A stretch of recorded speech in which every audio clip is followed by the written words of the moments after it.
Mechanized infantry are infantry equipped with armored personnel carriers or infantry fighting vehicles for transport and combat. Mechanized infantry is distinguished from motorized infantry in that its vehicles provide a degree of protection from hostile fire, as opposed to soft-skinned, wheeled vehicles for motorized infantry. Most APCs and IFVs are fully tracked, or are all-wheel drive vehicles, for mobility across rough ground. Some nations distinguish between mechanized and armored infantry, designating troops carried by APCs as mechanized and those in IFVs as armored. The support weapons for mechanized infantry are also provided with motorized transport, or are built directly into combat vehicles, in order to keep pace with the mechanized infantry in combat. For units equipped with most types of APC or any type of IFV, fire support weapons, such as machine guns, autocannons,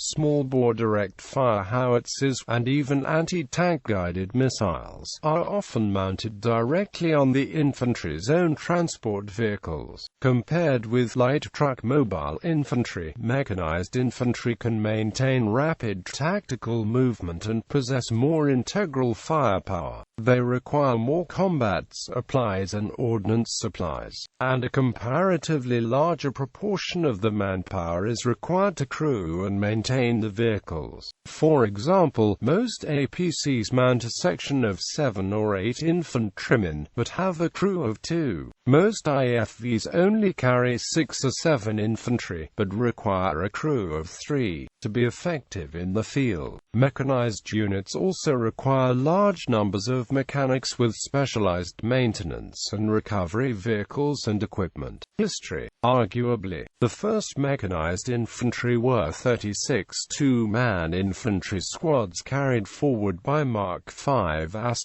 tanks at the Battle of Amiens in 1918.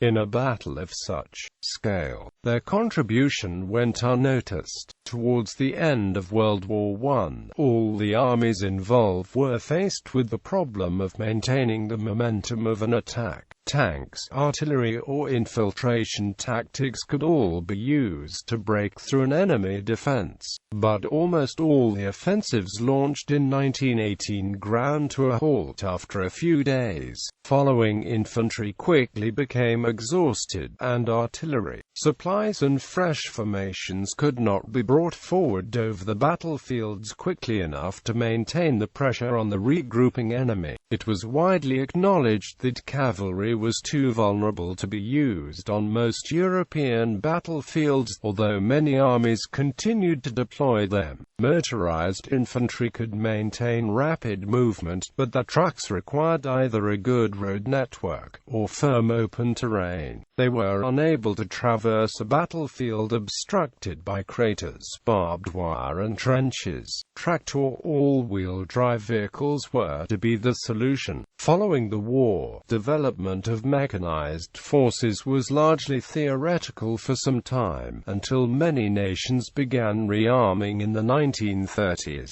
The British Army had established an experimental mechanized force in 1927, but they failed to pursue this line due to budget constraints and the prior need to garrison the frontiers of the empire. Although some proponents of mobile warfare, such as JFC, Fuller, advocated building tank fleets, others, such as Heinz Guderian in Germany, Abner R. Chaffee Jr. in the United States, and Mikhail Tukhachevsky in the Soviet Union, recognized that tank units required close support from infantry and other arms, and that these supporting arms needed to maintain the same pace as the tanks. The Germans rearmed in the 1930s. They equipped some infantry units in the new Panzer divisions with the half-track SD, KFZ 251, which could keep up with tanks on most terrain. The French army also created light mechanized divisions in which some of the infantry units possessed small tracked carriers, together with the motorization of the other infantry and support units.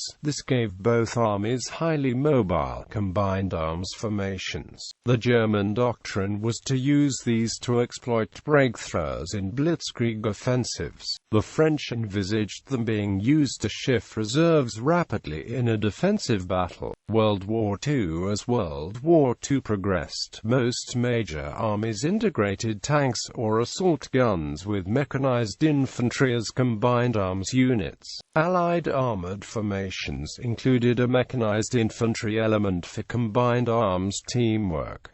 For example, U.S. armored divisions had a balance of 3 battalions each of tanks, armored infantry, and self-propelled artillery. U.S. armored infantry were fully equipped with M2 and M3 half-tracks. In the British and Commonwealth armies, Taipei armored brigades, which were intended for independent operations to form part of armored divisions, had a motor infantry battalion mounted in Bren carriers, later in Lend-Lease half-tracks. Type B brigades lacked a motor infantry component and were subordinated to infantry formations. The Canadian Army, and subsequently the British Army, also used expedients such as the Kangaroo APC, usually for specific operations rather than to create permanent mechanized infantry formations. The first such operation was Operation Totalize in the Battle of Normandy, which, although it failed to achieve its ultimate objectives, nevertheless showed that mechanized infantry could incur far fewer casualties than dismounted troops in set-piece operations. The German army, having introduced mechanized infantry in the panzer divisions, later named them Panzer Grenadier units. In the middle years of the war, they created entire mechanized infantry divisions, which they named Panzer Grenadier divisions, because the German economy could not produce adequate numbers of the half-track APC. Barely a quarter or a third of the infantry in Panzer Grenadier divisions was mechanized, except in a few favored formations. The rest were moved by truck. However, most German reconnaissance units in these formations were also primarily mechanized infantry and could undertake infantry missions when needed. The Allies generally used jeeps, armored cars, or light tanks for reconnaissance. The Red Army began the war while still in the process of reorganizing its armored and mechanized formations, most of which were destroyed during the first months of the German invasion of the Soviet Union. About a year later, the Soviets recreated division-sized mechanized infantry units termed Mechanized Corps, usually consisting of 1 tank brigade and 3 mechanized infantry brigades, with motorized supporting arms. They were generally used in the exploitation phase of offensives, as part of the pre-war Soviet concept of deep operations. The Soviet Army also created several cavalry mechanized groups in which tanks, mechanized infantry and horse cavalry were mixed. These were also used in the exploitation and pursuit phases of offensives. Red Army mechanized infantry were generally carried on tanks or trucks, with only a few dedicated Lend-Lease half-track APCs. The New Zealand Army ultimately fielded a division of roughly similar composition to a Soviet mechanized corps, which fought in the Italian campaign, although it had little scope for mobile operations until near the end of the war. The Cold War. In the post-war era, the early years of the Cold War, the Soviet Red Army and NATO further developed the equipment and doctrine for mechanized infantry. With the exception of airborne formations, the Red Army mechanized all its infantry formations. Initially, wheeled APCs were used, some of which lacked overhead protection and were therefore vulnerable to artillery fire. This nevertheless gave the Soviet Army greater strategic flexibility, given the large land area and long borders of the Soviet Union and its allies in the Warsaw Pact. The U.S. Army established the basic configuration of the tracked APC with the M75 and M59 before adopting the lighter M113, which could be carried by Lockheed C-130 Hercules and other transport aircraft. The vehicle gave infantry the same mobility as tanks, though with much less effective armor protection. In Vietnam, the M113 was often fitted with extra armament and used as an ad hoc infantry fighting vehicle. Early operations by the Army of the Republic of Vietnam using the vehicle showed that troops were far more effective while mounted in the vehicles than when they dismounted. American doctrine subsequently emphasized mounted tactics. The Americans ultimately deployed a mechanized brigade and 10 mechanized battalions to Vietnam. Even more important for future developments was the Soviet Bmp-1, which was the first true infantry fighting vehicle. Its introduction prompted the development of similar vehicles in Western armies, such as the West German Marder and American M2 Bradley. Unlike the APC, the IFV possessed heavy firepower that could support the infantry in attack or defense. Many IFVs were also equipped with firing ports from which their infantry could fire the weapons from inside, although these were generally not successful and have been dropped from modern IFVs. Soviet organization led to different tactics between the light and heavy varieties of mechanized infantry. In the Soviet Army, a first-line motor rifle division from the 1970s onward usually had 2 regiments equipped with the wheeled BTR-60 APC in one with the tracked Bmp-1 IFV. The light regiments were intended to make dismounted attacks on the division's flanks, while the BMP-equipped heavy regiment remained mounted and supported the division's tank regiment on the main axis of advance. Both types of infantry regiment nevertheless were officially titled motor rifle units. A line of development in the Soviet armed forces from the 1980s was the provision of specialized IFVs for use by their airborne forces. The first of these was the Mini-1 Bermudian dollars, which had the same firepower as the Bmp-1, but which could be carried in or even parachuted from the standard Soviet transport aircraft. This made airborne formations into mechanized infantry at the cost of reducing their bayonet strength, as the BMD could carry only 3, or at most 4, paratroopers in addition to its 3-man crew.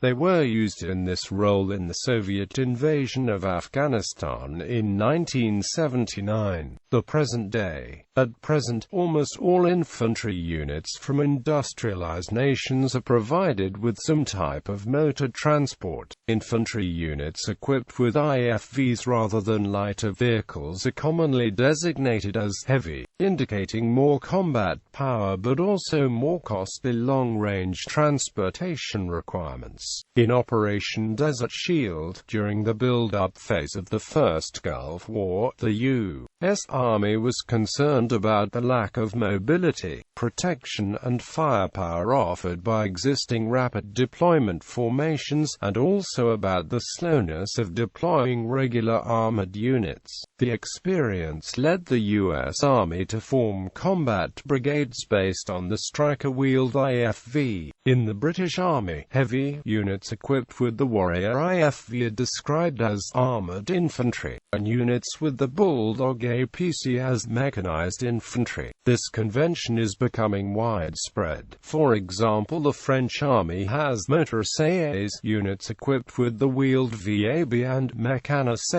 units with the tracked AMX-1 OP. The transport and other logistic requirements have led many armies to adopt wheeled APCs when their existing stocks of tracked APCs require replacement. An example is the Canadian Army, which has used the LAV 3-wheeled IFV in fighting in Afghanistan. On the other hand, the Italian, Spanish and Swedish armies are adopting new indigenous-produced tracked IFVs. The Swedish CV-90 IFV in particular has been adopted by several armies. A recent trend seen in the Israel Defense Forces and the armed forces of the Russian Federation is the development and introduction of exceptionally well-armored APCs, such as the IDF Aktharit, that are converted from obsolete main battle tanks. Such vehicles are usually expedient, and lack of space prevents the armament of an IFV being carried in addition to an infantry section or squad. In the Russian army, such vehicles were introduced for fighting in urban areas, where the risk from short-range infantry anti-tank weapons, such as the RPG-7, is highest. After Russian tank and motor infantry units suffered heavy losses fighting insurgents in Grozny during the First Chechen War in 1995, many APCs and IFVs currently under development are intended for rapid deployment by aircraft. New technologies that promise reduction in weight, such as electric drive, may be incorporated. However, facing a similar threat in post-invasion Iraq to that which prompted the Russians to convert tanks to APCs,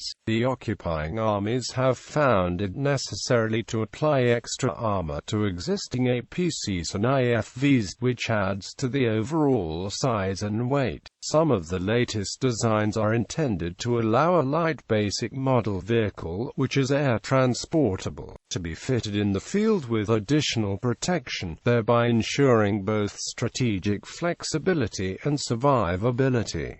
Combined arms operations. It is generally accepted that single weapon system types are much less effective without the support of the full combined arms team. The pre-World War II notion of tank fleets has proven to be as unsound as the World War I idea of unsupported infantry attacks. Though many nations' armored formations included an organic mechanized infantry component at the start of World War II, the proportion of mechanized infantry in such combined arms formations was increased by most armies as the war progressed. The lesson was relearned, first by the Pakistani army in the 1965 war with India, where the nation fielded two different types of armored divisions, one which was almost exclusively armor, while another was more balanced. The latter division showed itself to be far more combat-capable than the former, having achieved spectacular successes in the offensive with tank-heavy formations during the Six-Day War. The Israeli Defense Force found in the Yom Kippur War of 1973 that a doctrine that relied primarily on tanks and aircraft had proven inadequate. As a makeshift remedy, paratroopers were provided with motorized transport and used as mechanized infantry in coordination with the armor.